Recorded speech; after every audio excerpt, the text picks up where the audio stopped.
If I had all of the money from the feet picture requests, Do you? Wow. I should have an OnlyFans. I'd subscribe. What would you pay? Oh, no. No. You're going to have a promo code for your friends.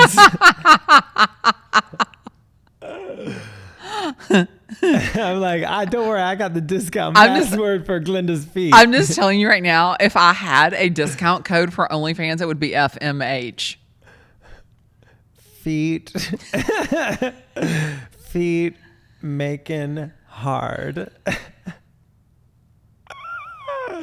Wouldn't that be FMMH? Feet make me hard. Welcome to my home.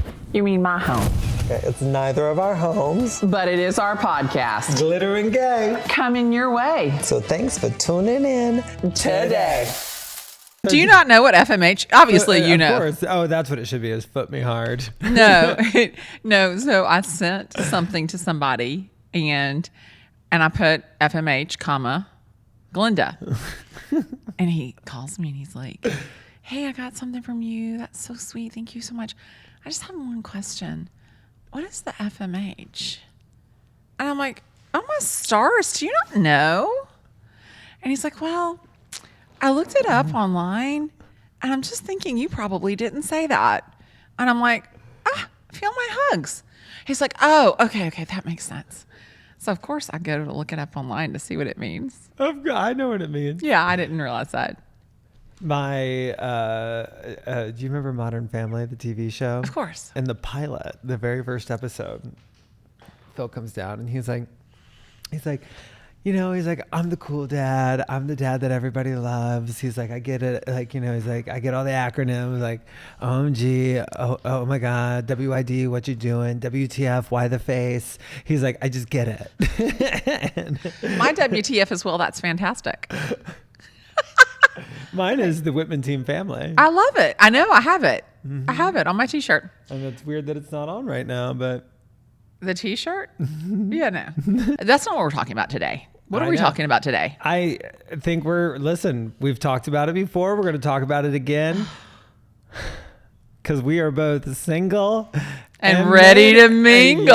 Yes. So actually, I am genuinely curious. I feel like maybe you have some updates for me. I've tried to ask you offline. Where are you in the dating world right now? What are you comfortable telling me? I don't know that I'll be honest with you. I don't know that I'm comfortable talking about it. There,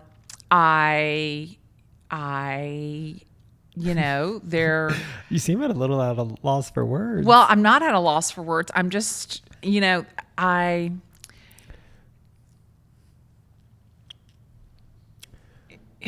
don't exactly know how to put it. My attention has definitely been captured. Okay. And I am, let's say that I am smitten. I am very smitten. Really? Yes. Yes. Okay. Wow. And I didn't meet him online. Okay. And I'm sorry. I'm sitting here and I'm like, wait a second. You've been holding out on me. Well, it's private. Is this something that's like kind of sacred to you at the moment? It's kind of in that early dating is vulnerable. I don't even know that I would call it dating, because it's not like, he's picking me up and we're going to dinner. Because I've been traveling and there's lots of logistics involved. But it's just definitely somebody who's captured my attention. Okay. And, it's I don't know how to say this without it sounding maybe it's just, I think that it's somebody who could be it's Well, firstly, that is amazing. That's cool. It's such like a fun feeling when it's kind of in that new, like, ooh, what's happening kind of stage.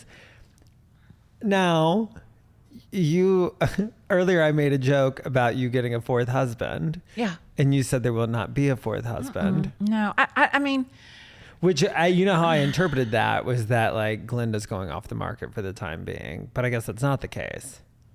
what do you mean Glenda's going off the market? Yeah, like you're just like not pursuing dating right now. Like, So I had shut down all of my dating apps. and you were on a lot of them, weren't you? Were you on? I was on a couple. Yeah. But there was a security concern actually. And and when I say security concern, I mean like definitely someone that had just not maybe physical, monetary, like definitely designs that were not in my best interests. And it scared my family and was very concerning to my team. And so they just felt like that it was a better idea for me just to stop it until we can get a little bit more control over it.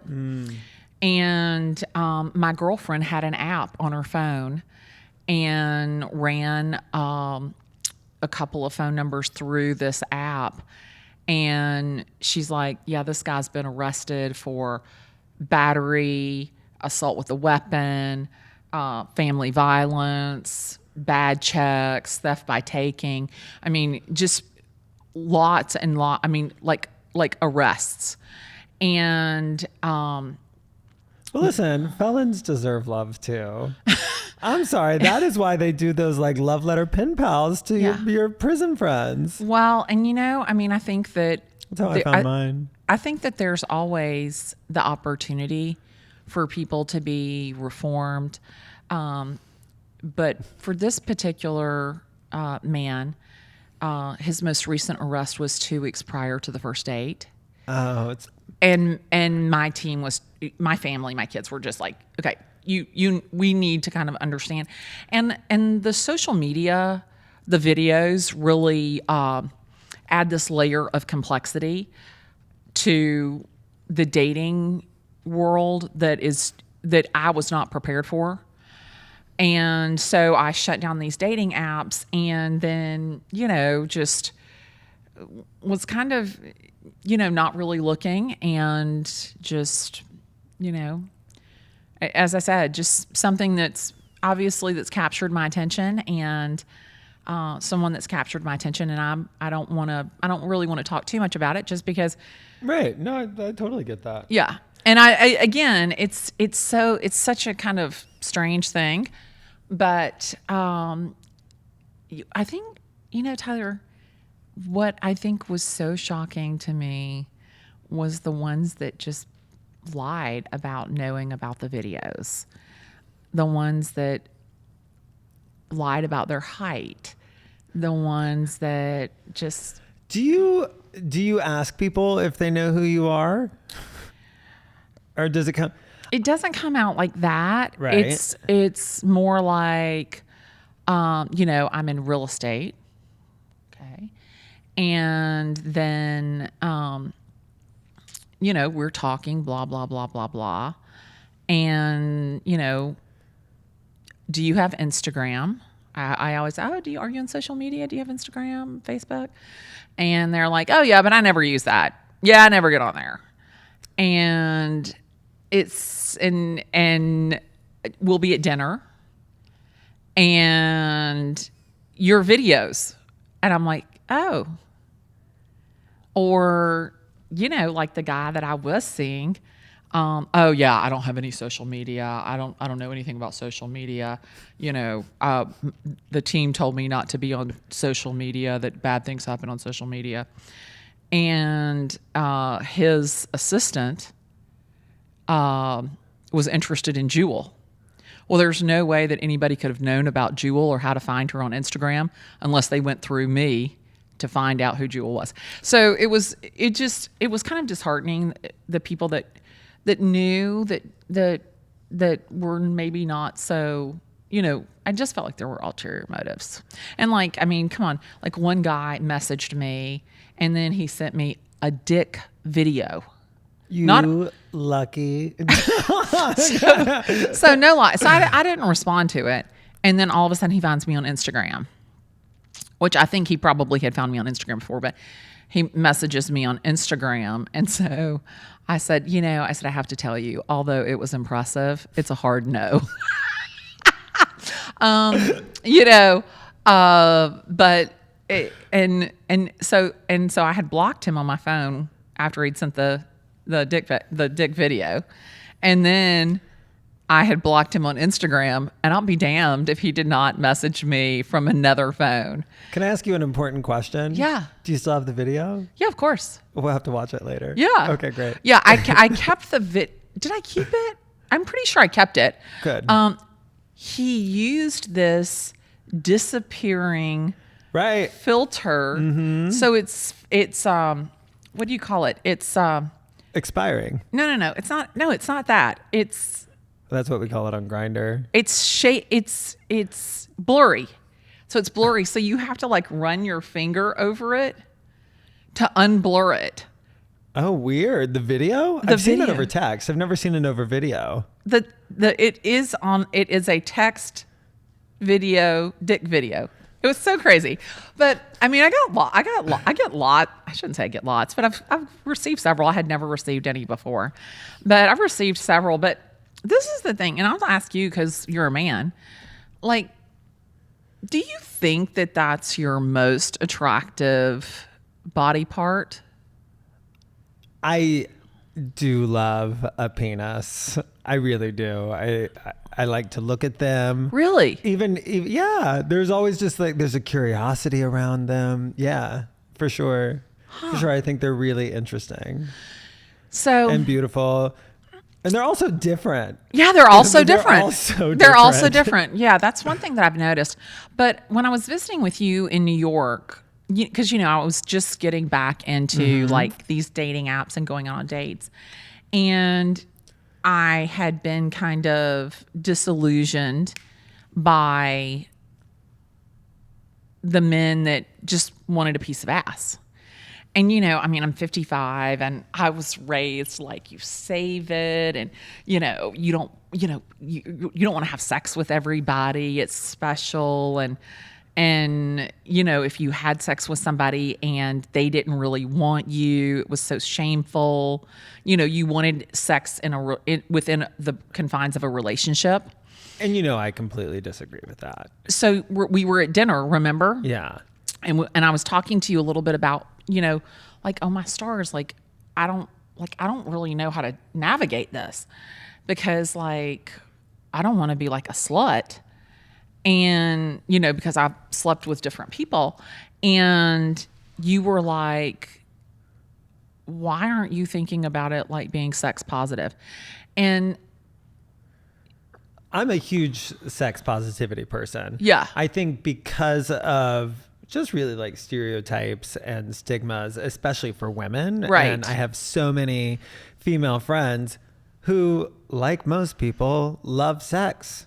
Sex is something that, yes, we use our body for, but it feels really good and it's really enjoyable, and it's a one way of connecting with another person, but you don't have to use it for connection. Even like I don't think it's so shameful to have a one night stand with somebody you have really no like emotional interest in, but you're like there's an attraction here, let's go have some fun and call it a day.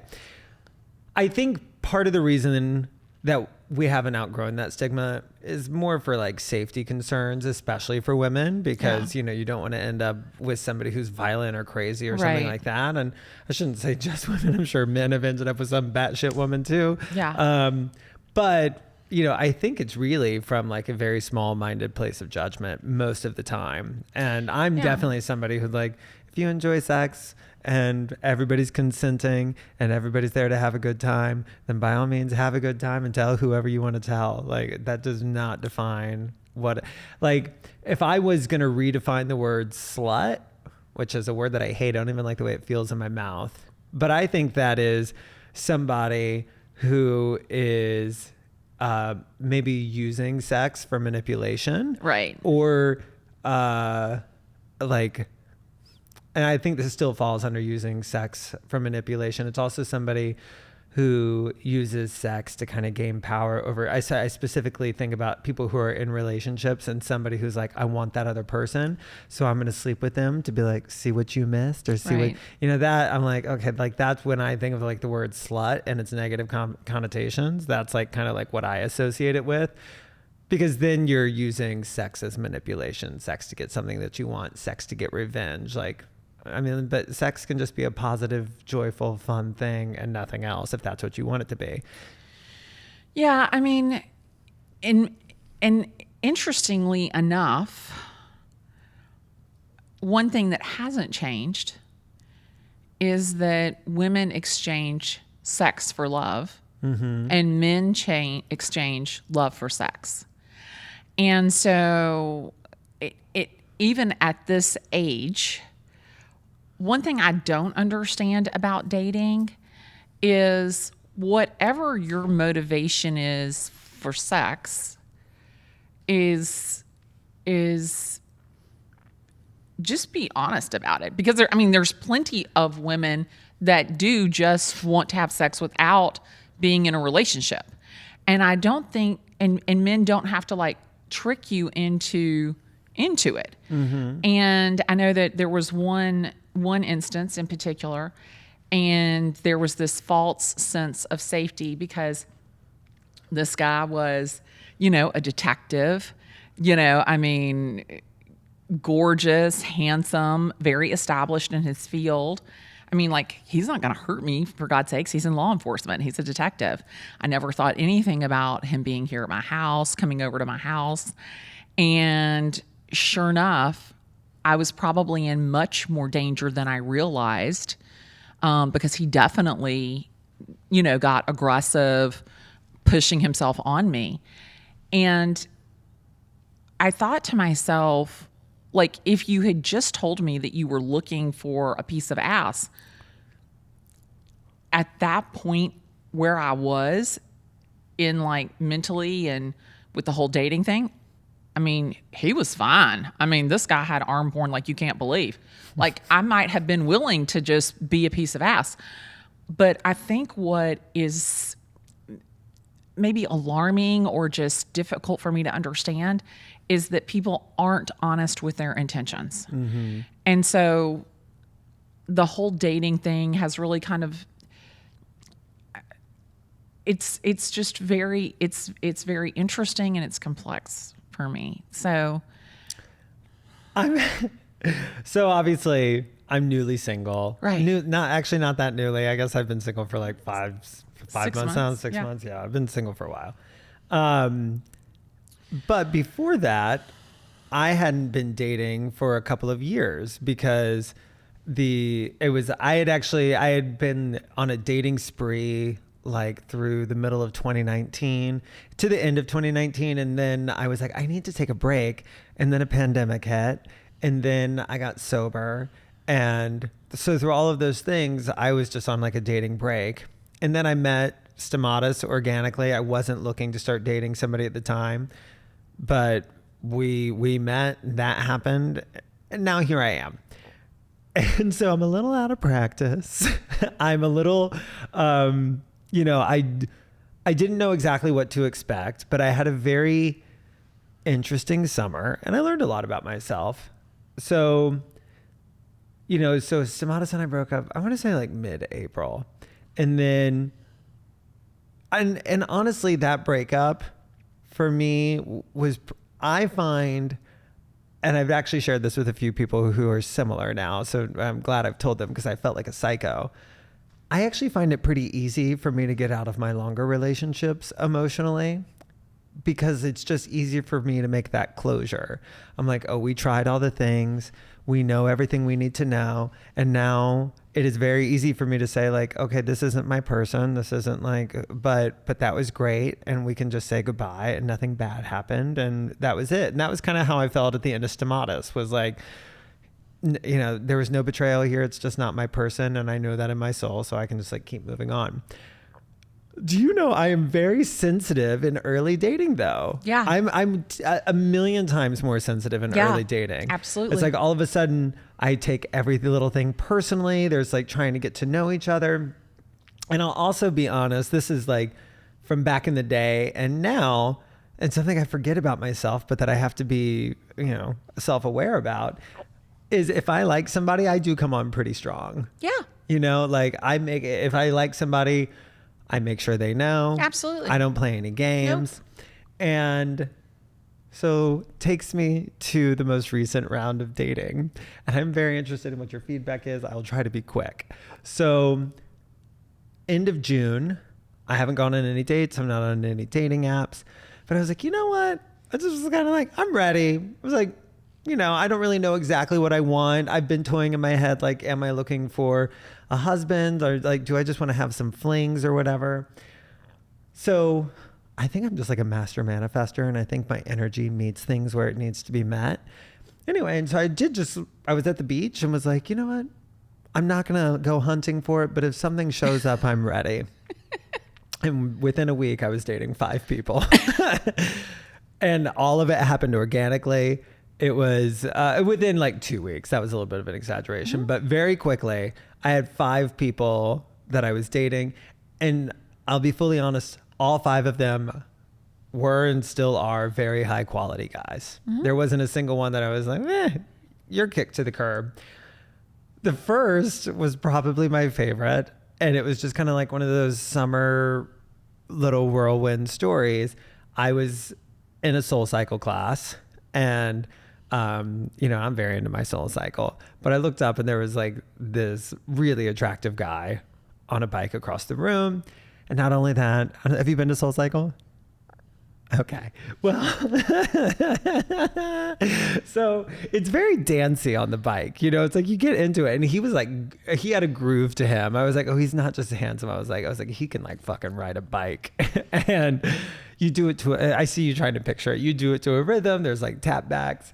And let's just say, so I went to, we didn't say anything afterward. I was in like a workout haze and I left.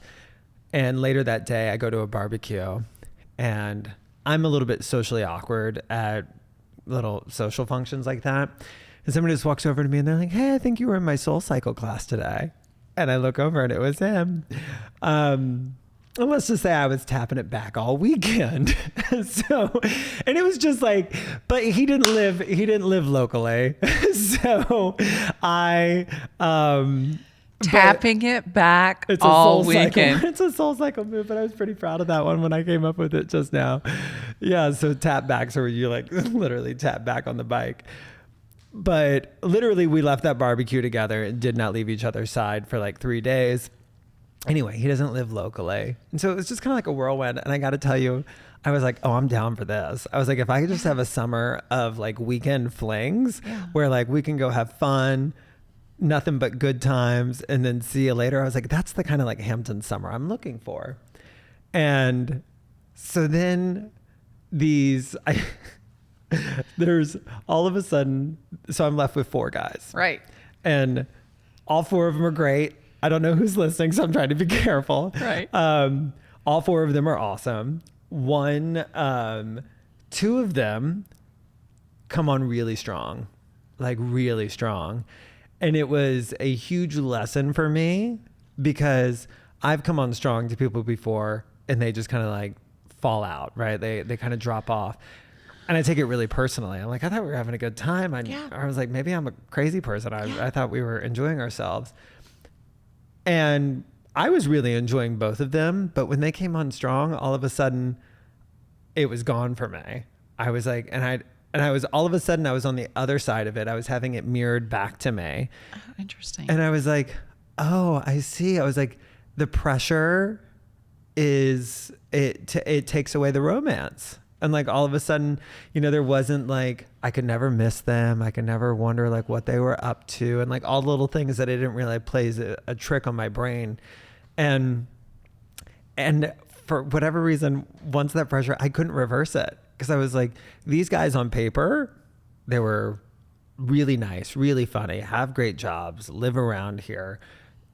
Everything was what I would want, except all of a sudden I couldn't get the feeling back. And I like tried to force it a couple times, and went on a couple more dates with both of them before I finally just had to politely be like, I don't know why. I was like, I'm just not feeling it.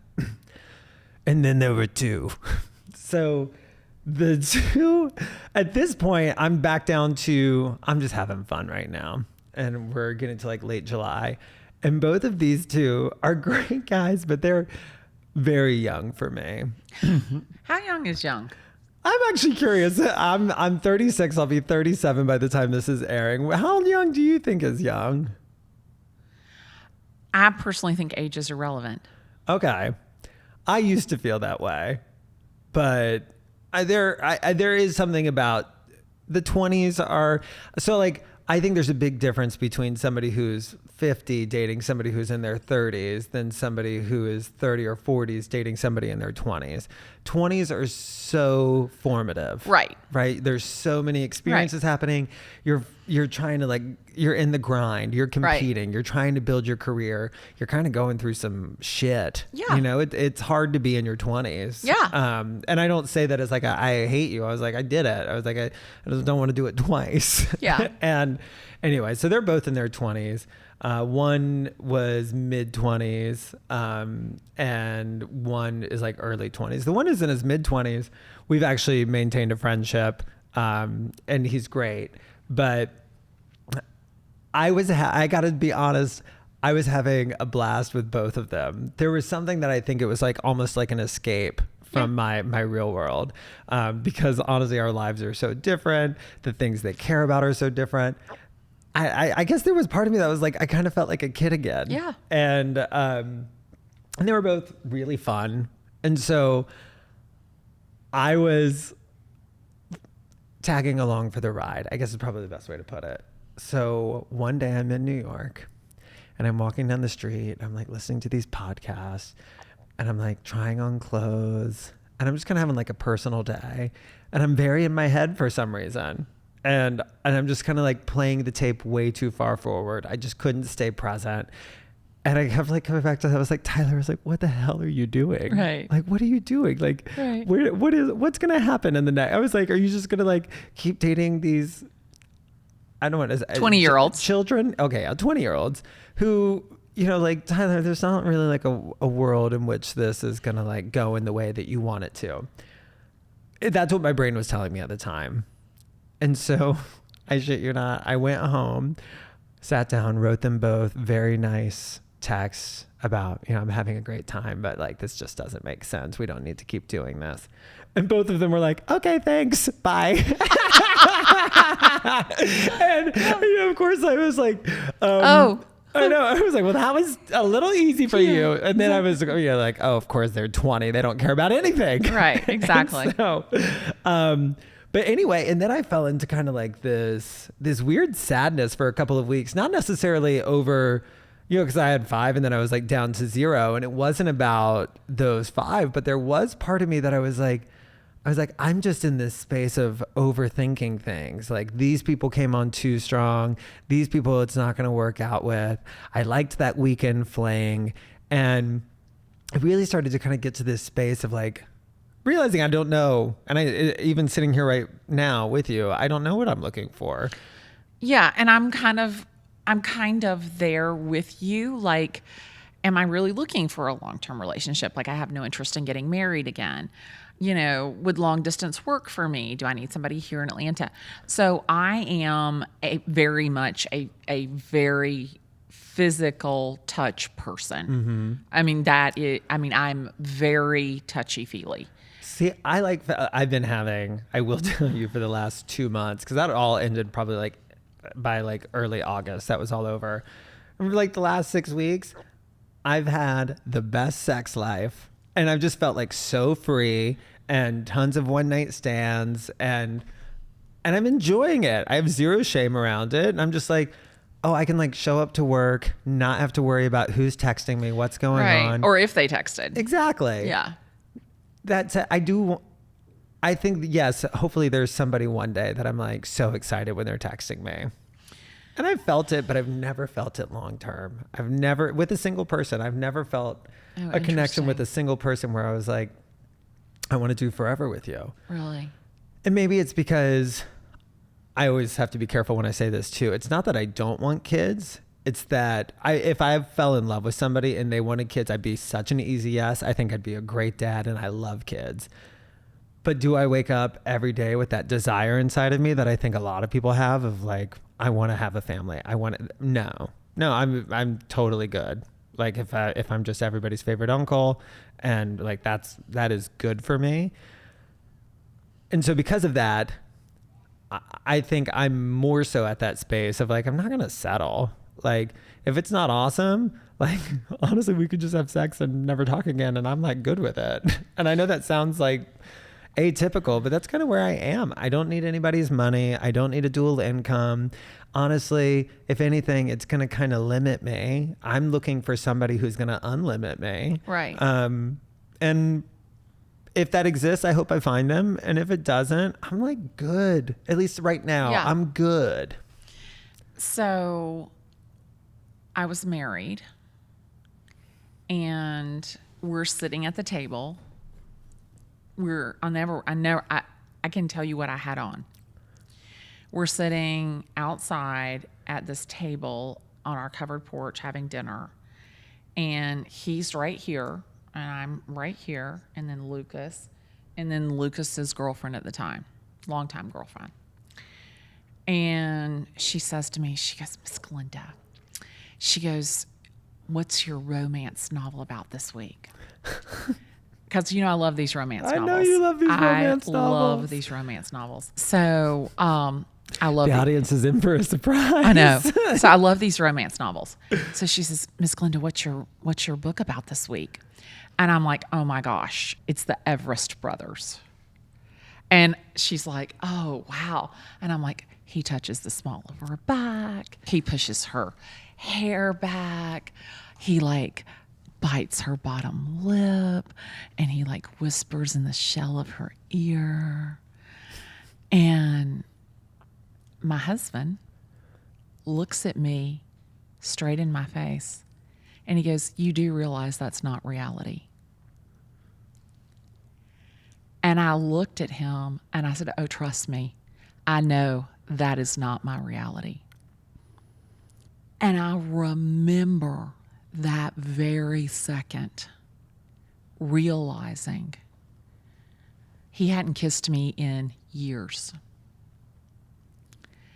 And thinking to myself, no one's ever going to kiss me. I'm never going to have that connection. And here I am, such a physical touch person, and I'm never going to have that again. And I remember the very second and thinking to myself, well, I'm in my 50s, like, how much life is there left? Like, maybe, like, how much sex is there left? Like, maybe, do 50-year-olds still have sex? Like, just because I want to have sex, like, maybe most people my age don't do that. Maybe I'm kidding myself.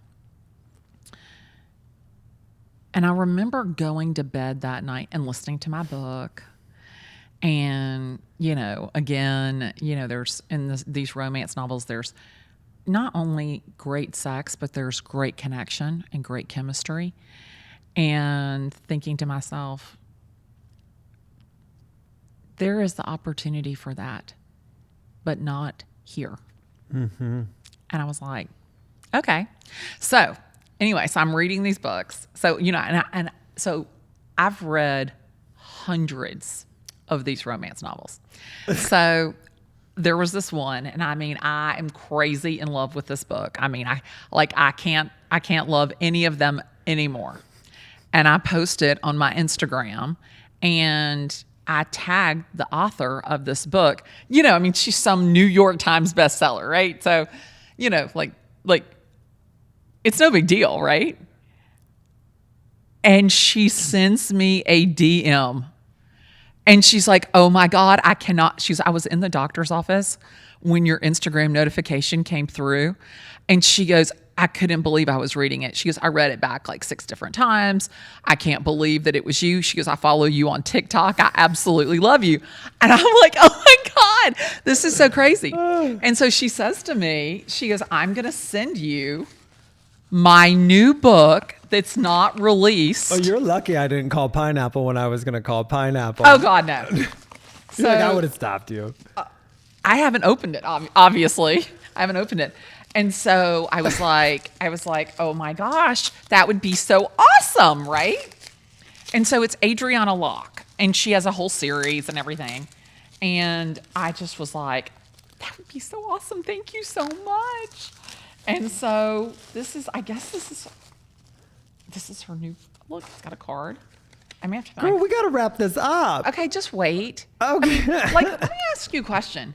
Like, why do we have to wrap it up right this second? Like, we don't. It's our podcast. We can do whatever we want. There's no time limits. Right. Oh, so look at all these little things.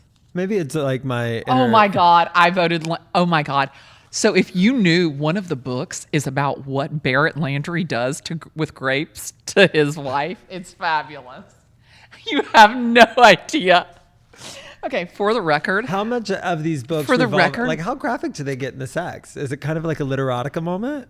I don't know, but I know that I have grapes in the freezer. So if the opportunity presents itself, I have them. So anyway, oh my God. And if you go to the Landry series and the one that's about Barrett, take it as an instruction manual. Okay. Glennda, connecting with you has been truly wonderful. Thank you for inspiring me every day to show up and do better. Your long shorts impacts extends well beyond the real estate industry. Happy reading, Adriana Locke. Okay, so I cannot believe that a New York Times bestselling author just sent me a handwritten note and a sticker about the grapes. I am dying. Did you tell her that you keep frozen grapes on hand? I just told her the other day because the grapes came up in a subsequent novel. Oh my gosh. And so she goes, never did I think that my literary career, that the most memorable thing of my literary career would be grapes. Wow. Oh my gosh. The secret spot. Wow. So, I mean, it's just This is a new book. This isn't the one. It hasn't even been released yet. It comes out in November. And she sent it to me. Autographed. Can you believe that? Adriana Locke. Advanced reader's copy on sale November 29th. That's my mother's birthday. Is it? My mother loved Harlequin romances. She read them all the time. And so I think that the romance novels are, number one, a way for me to be closer to her. Number two, they remind me that at any age that like love and romance is not dead. Mm-hmm. Like, do you realize that you can kiss someone anywhere? Like in the grocery store, in the car, in the bedroom, I thought you meant on their body. In the living room, in the kitchen. You can kiss someone anywhere. You can also kiss someone anywhere, on their forehead, on their lips, in their ear, on their body. And from playful to passionate, that one show of affection can mean so much. And to think that for years I went unkissed.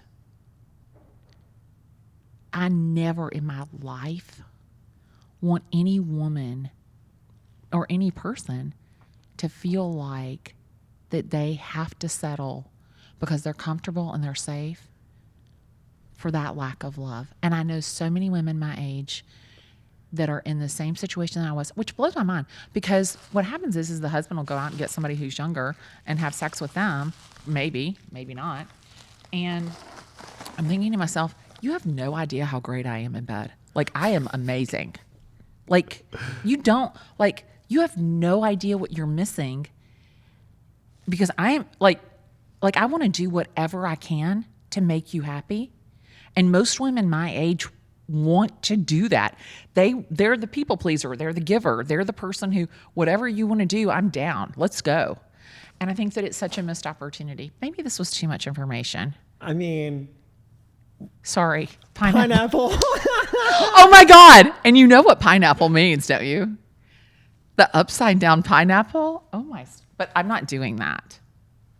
I'm playing a voicemail. Are you ready? Are you ready to focus on whatever's about to happen? I can't even imagine which voicemail this is. Okay.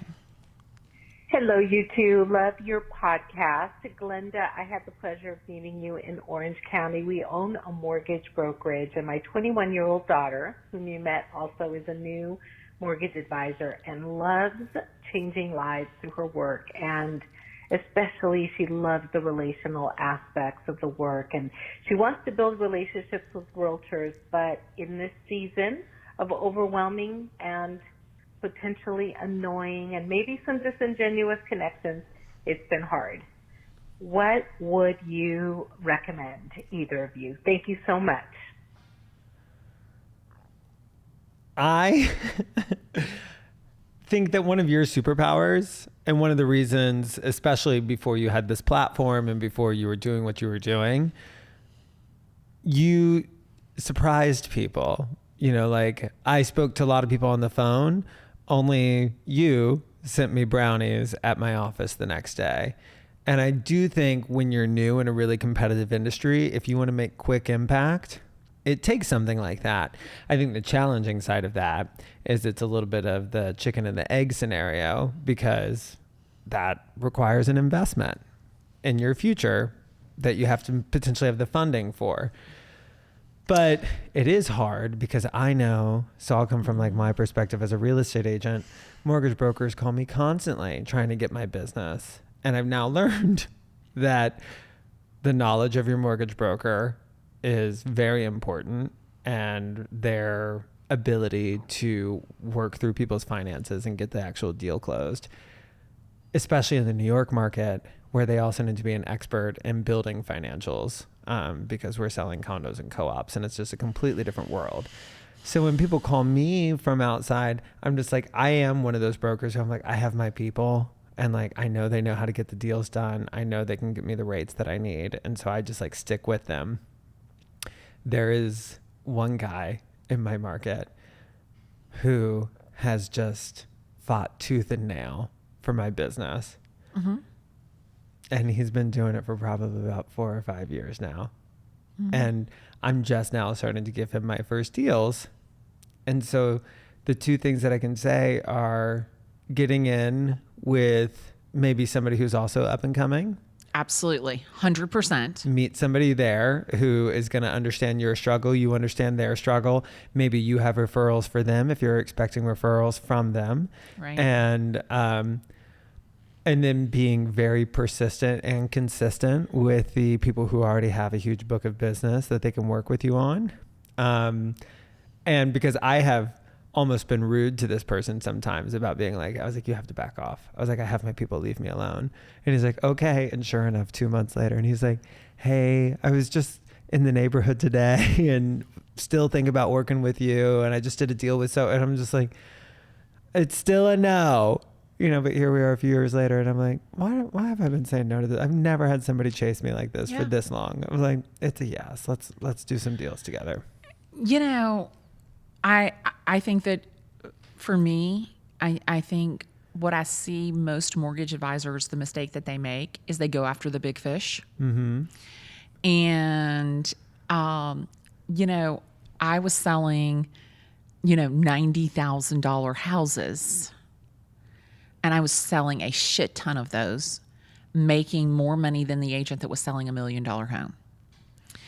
And so I guess maybe my biggest piece of advice would be don't worry about the big fish right this second. Start with the minnows, practice on that, hone your skills, and connect with people, whether they are the big fish or the minnow, in memorable ways. And then as they move up, you will move up into their circle, and you'll have the opportunity to work with people that are doing bigger deals. But I think that the way that you get business with anybody is to make them feel special.